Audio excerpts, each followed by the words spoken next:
உறவுகளை இன்றைய கிறிஸ்டியில் நாங்கள் பார்க்கக்கூடிய விடயம் என்ன அப்படின்னு சொல்லி பார்த்தீங்கன்னா செங்கல் தேரியை பற்றி தான் நாங்கள் பார்க்க போகிறோம்.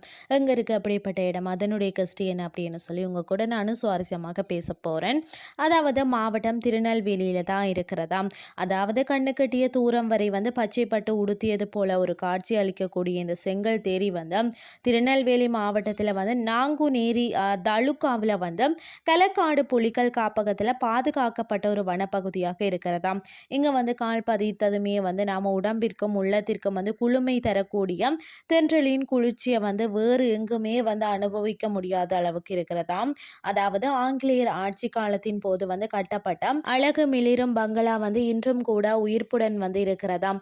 இது பாதுகாப்பாக வந்து தங்கி ஓய்வெடுக்க ஒரு சிறந்த இடம்னு சொல்லப்படுகிறது. அதாவது ஓங்கி உயர்ந்து வந்து அடர்த்தியாக நிற்கக்கூடிய மரக்கூட்டங்கள் காண்பவர் கண்களுக்கு வந்து விருந்தளிக்கக்கூடிய மாதிரி அழகிய நீரோடைகள், ஆர்ப்பரித்து கொட்டக்கூடிய அருவிகளினை இதன் சிறப்புகளை வந்து அடுக்கி கொண்டே செல்லலாம்னு தான் சொல்லணும். மரத்தாள விடுதி மற்றது மிருகங்களை பார்க்க வந்து பார்வை மாடங்கள் அங்கெங்கே வந்து கண்டு ரசிக்க அமைக்கப்பட்டிருக்கிறதா. இதற்கு மேல உள்ள மலையில இருந்து தான் பச்சையாறு உற்பத்தி ஆகி வருகிறதுன்னு சொல்லப்படுகிறது. அதாவது இந்த இடத்திற்கு நாங்க எப்படி போறது அப்படின்னு சொல்லி யோசிச்சிங்கன்னா, திருநெல்வேலியில உள்ள வந்து கலக்காட்டில இருந்து மேற்கே 18 கிலோமீட்டர் தொலைவில் தான் இயற்கை எழில் மிகுந்த செங்கல் தேரி வந்து அமைந்திருக்கிறதா.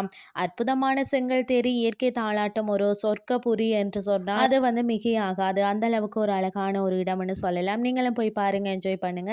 இன்றைய கிறிஸ்டி வந்து உங்களுக்கும் வந்து பிரயோசனமாக அமைஞ்சிருக்கும் அப்படின்னு சொல்லி நான் நம்புறேன். இதே மாதிரி இன்னும் ஒரு மற்றும் ஒரு கிறிஸ்டின் வாயிலாக உங்களை சந்திக்கிறேன். நன்றி.